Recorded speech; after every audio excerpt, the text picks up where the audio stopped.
Hello, I'm very happy to be with you here today in the Confed 2021. I'm with two of my colleagues here today, and I'm going to pass over for them to introduce themselves. So Gemma. Hi, thank you very much. I'm Gemma Summerson. I'm a Senior Innovation Lead at East Midlands AHSN. And now I'm going to hand over to my colleague, Tim. Hello, everybody. Yeah, my name is Tim Strawn, and I'm the Director of NHS at Home, based in NHS England and Improvement. Back to you, Matt. And I'm Dr. Matt Kearney. I'm a GP and Programme Director at UCL Partners Academic Health Science Network. So we're going to talk to you today about the proactive care frameworks that UCL Partners has developed to help primary care teams restore and transform proactive care for people with long-term conditions as we emerge from COVID. The frameworks are rapidly gaining traction across England in general practice and primary care more broadly, and they've been adopted into a new national programme called NHS Proactive Care at Home. So I'm going to describe the frameworks to you. We'll then hear from Gemma, who's going to tell us about how they've been implemented in the East Midlands and the experience there. And Tim is going to talk to us about how the proactive care frameworks fit in with the broader NHS at Home programme, together with the plans for national rollout. So the pandemic has had a huge impact on the healthcare system, as we know, with an overnight transformation in primary care, huge disruption of services, particularly of routine proactive care for patients with long-term conditions such as cardiovascular disease, high blood pressure, diabetes, etc. One of the great concerns for us in primary care now, though, is the risk for patients with those conditions, risk of deterioration, exacerbation, because they've lacked the proactive care over the last months or year, and that this will drive an increase in demand for urgent and acute care and worse outcomes for patients. But so there's an urgent need to transform and restore our services, but there's also an opportunity to do things very differently, to take the opportunity to optimize care, reduce variation, and improve outcomes for our patients. And as we do this, to use the wider workforce, drive a step change in personalized care, so improve the offer for our patients. The frameworks that we've developed, and they've been developed by a primary care team of GPs and pharmacists, cover these 6 conditions. So 4 cardiovascular, AF, blood pressure, cholesterol and diabetes, as well as asthma and COPD. And this slide shows the core approach that we've taken. So we've very much taken a population health approach to this, with stratification of the population. And you see the center bars there. We've built search and stratification tools for EMIS and System 1 that stratify and help us to prioritize patients. So with atrial fibrillation, who do we need to see first? Who can we safely phase to later? With atrial fibrillation, of particular priorities, patients who are not on anticoagulants. Patients with cholesterol, a particular priority is people with pre-existing cardiovascular disease who need management of their secondary prevention. People with diabetes, our stratification tools are more complex and include comorbidities and complications, as well as ethnicity and social factors. So for each of the conditions, we've built these search tools. The upper boxes then show the approach we've taken, which I think is the sort of greatest, where the most innovation is in relation to use of the workforce. So using the wider primary care workforce, people like healthcare assistants, health and wellbeing coaches, care coordinators, to support the patients with education, self-management and behaviour change. So for example, using resources in the British Heart Foundation or Diabetes UK website to support patients to understand their condition, helping them to know how to look after themselves, how to check their feet if they have diabetes, how to measure their blood pressure, when to seek help. Support for behaviour change, which we know is so important in long-term condition management. For example, brief interventions and signposting for smoking, weight, physical activity, etc. Stuff we all know that's really important in general practice, but frankly, we often don't have the time to do or to do well for our patients. And the third area is using those opportunities to identify patients' wider needs and referring them to some of the new roles in primary care, such as social prescribers and care coordinators, to help address some of the wider determinants of patients' health and illness. And then the final bit is using those opportunities of gathering information that the clinician's going to need. So getting it all in one place, getting the patient's blood pressure or weight or smoking status from home, running the risk scores, etc. Then the lower box lists the sort of stuff we would do as clinicians, and the focus there is in optimizing therapy, mitigating risk, starting patients on particular treatments, checking adherence, adverse effects, reviewing complications. Really, that's all aid memoir. But what this slide shows is the approach to stratification, using the wider workforce to help GPs and others manage the workload, reduce the time that clinicians have to spend with patients, but improve the offer for patients, improve the personalised care offer. And this slide shows a very similar approach to asthma and COPD. Just the content of the boxes is slightly different, but it's the same approach to wider workforce, support education, self-management, behaviour change, giving the clinicians space to focus on treatment optimisation. The frameworks consist of these 6 core components. As I mentioned, we've built the search and stratification tools for EMIS and System 1 that help us to prioritise the patients. We've developed pathways, not as blueprints, but they're very much for local adaptation, but pathways that help us prioritise patients. Who do we need to see now? Who can we safely face for later? But also pathways that support remote delivery of care, which of course is essential now, as well as identifying the personalised care elements of long-term condition management that can be delivered by healthcare assistants or health and wellbeing coaches. We've developed a range of resources, scripts, protocols, training to support these wider staff groups in helping patients with education, self-management and behaviour change.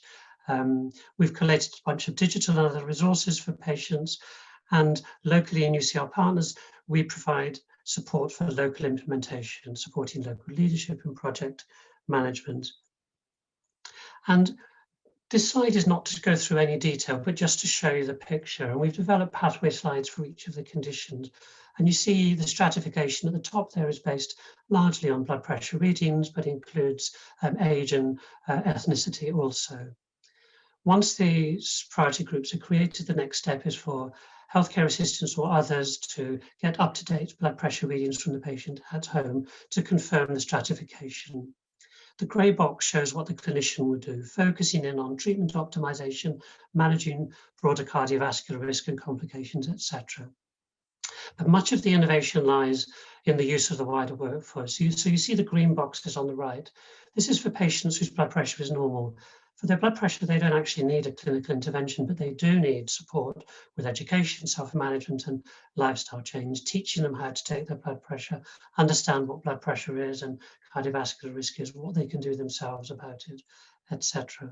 But you can see that those broader proactive care interventions can be provided not to the patient, just to the patients who don't need to see a clinician, but in fact to all the patients at all risk levels, because everyone needs that support with education, self-management and lifestyle change that we know makes a difference to outcomes for patients.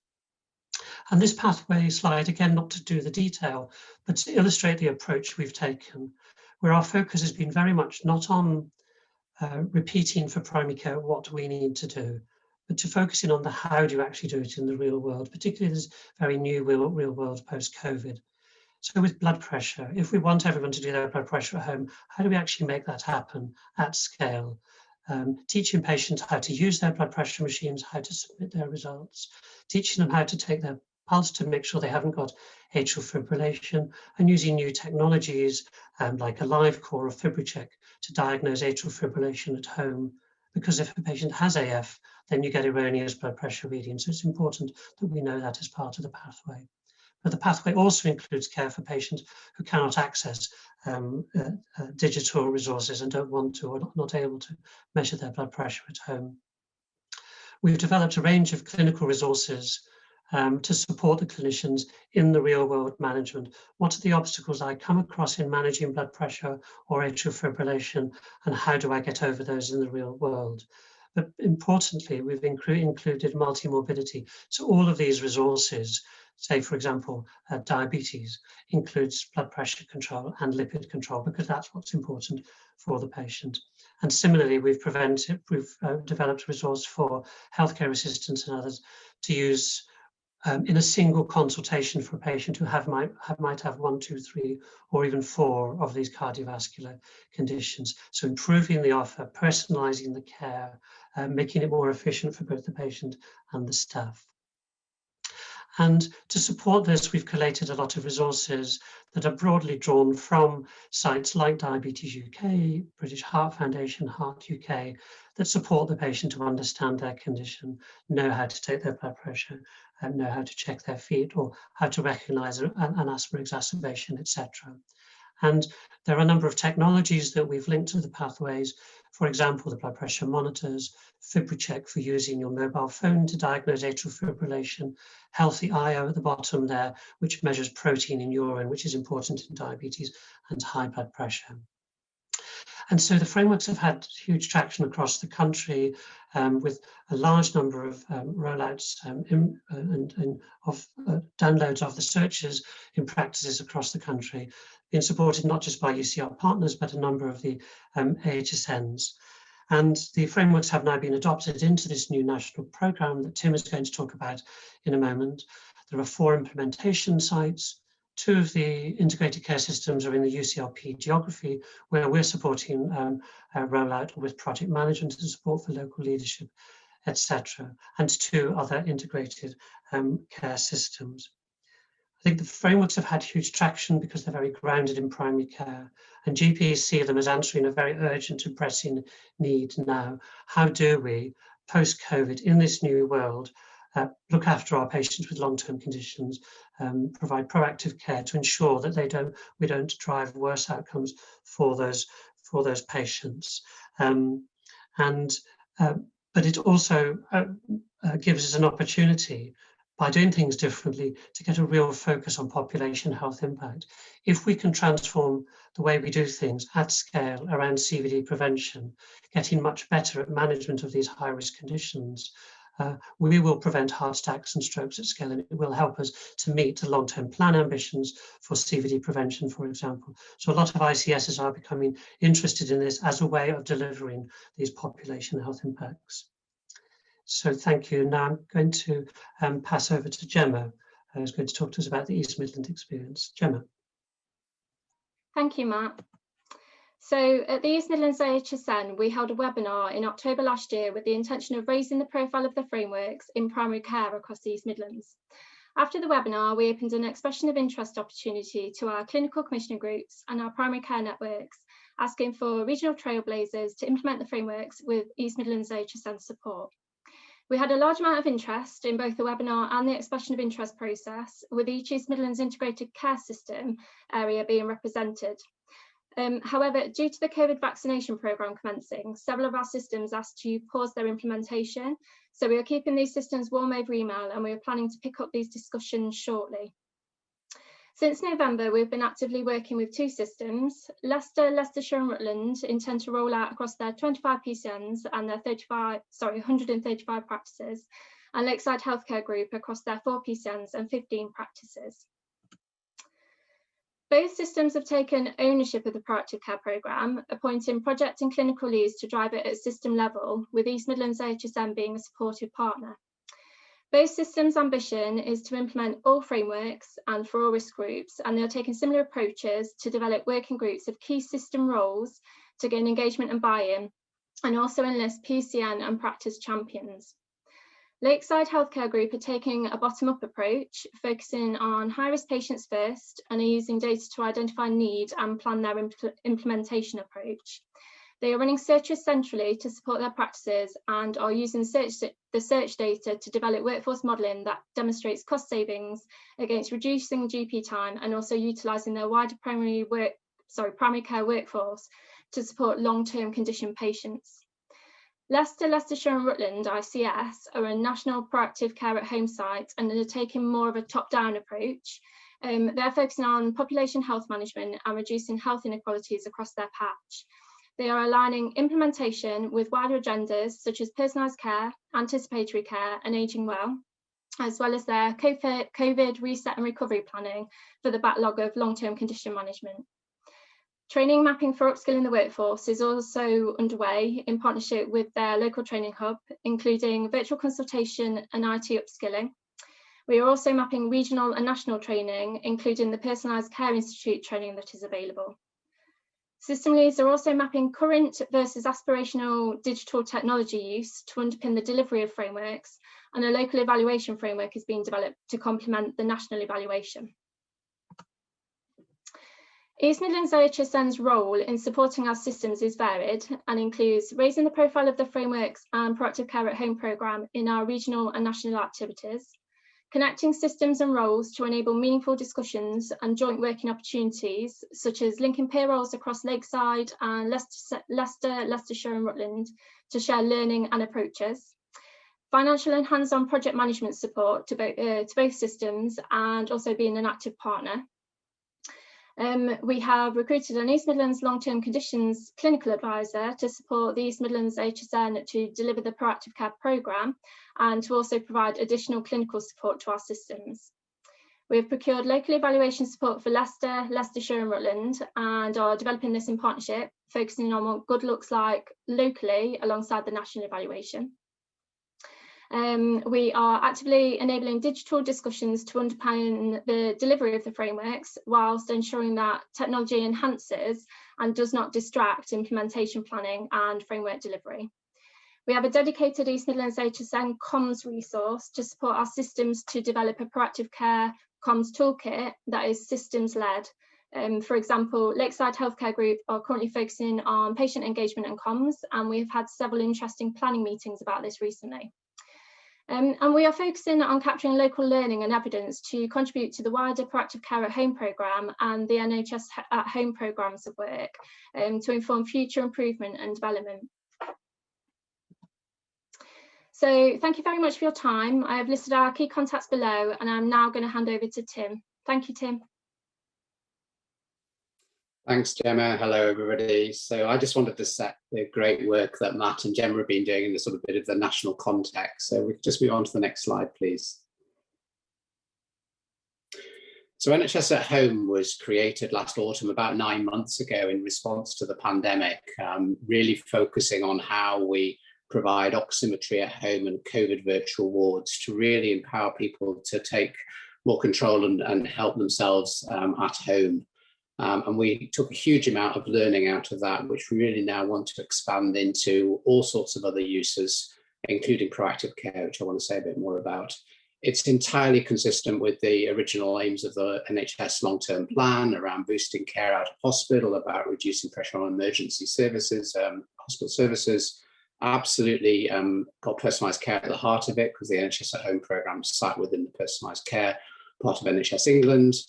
And very much taking digitally enabled solutions where we can, albeit it's not a digital program. It's one that is for everybody and wants to be inclusive and wants to address inequalities using population health-based approaches. So just moving on to the next slide, please. So we've set a wider operational model, a whole population model that looks at different levels of support needs for people at home, because obviously people move around in terms of their requirements.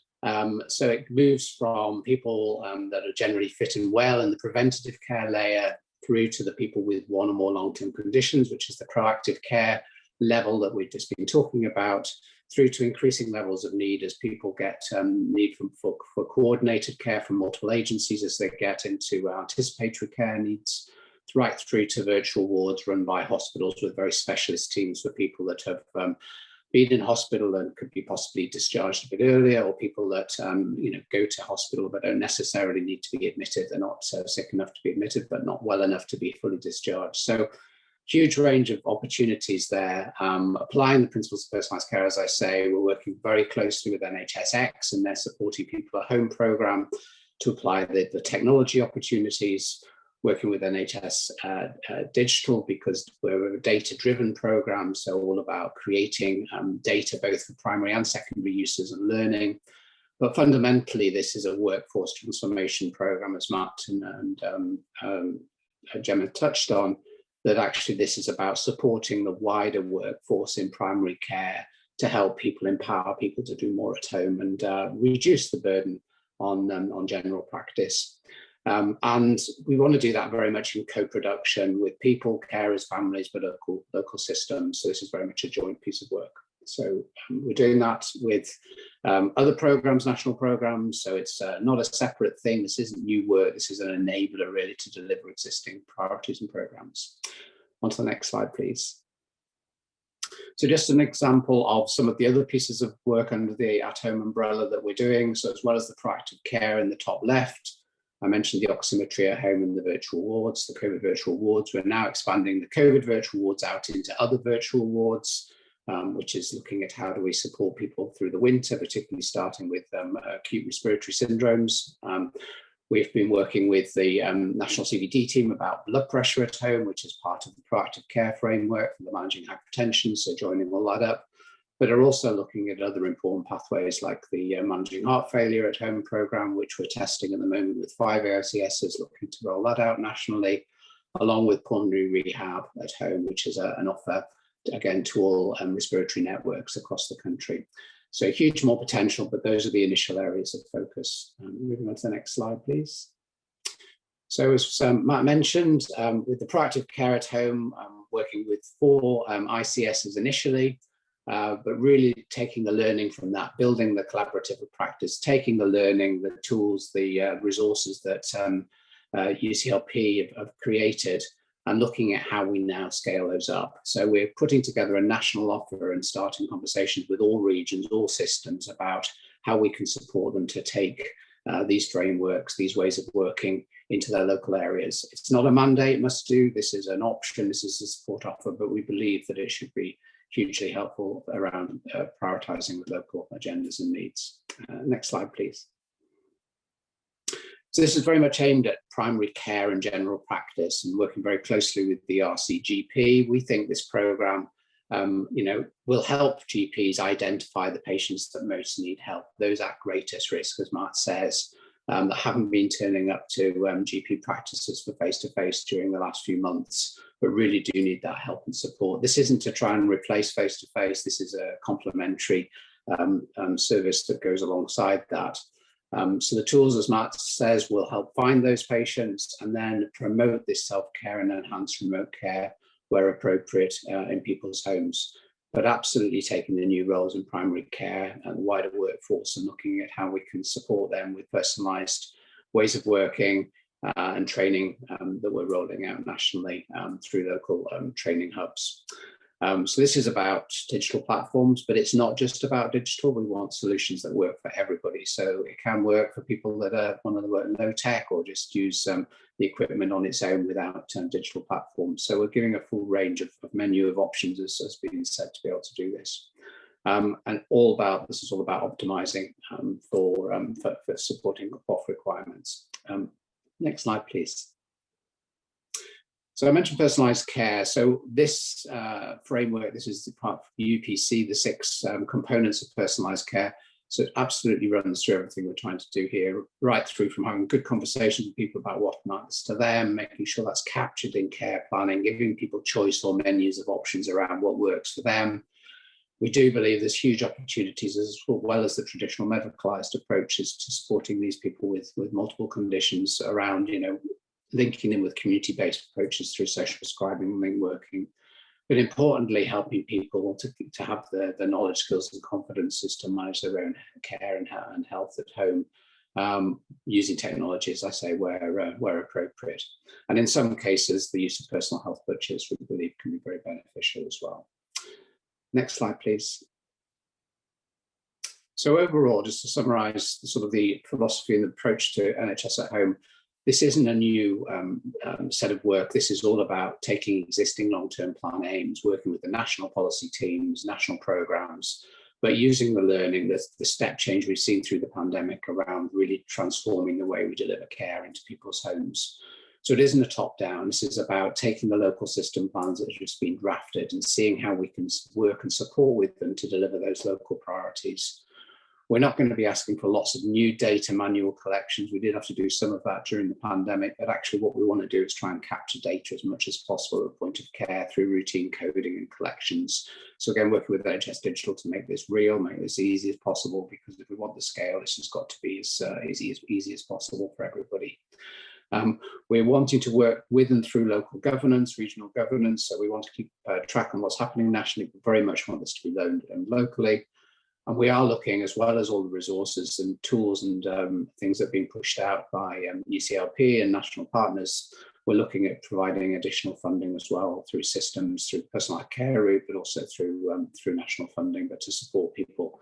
NHSX have also got funding, and what we're looking to do is try and help coordinate all of that at a local level so we can get the maximum return on investment. Next slide, please. That's the last slide, and I'm going to hand back to Matt. Thank you. So thank you very much, Tim and Gemma. That was really interesting, and I hope everybody has found this an interesting session. You can find further information on the UCL Partners website. All the resources and the search tools are there. And if you have questions for Gemma, Tim or myself, if you email primarycare@uclpartners.com, then we can field those questions and get back to you. So thank you very much indeed for your time, and enjoy the rest of your day. Thank you.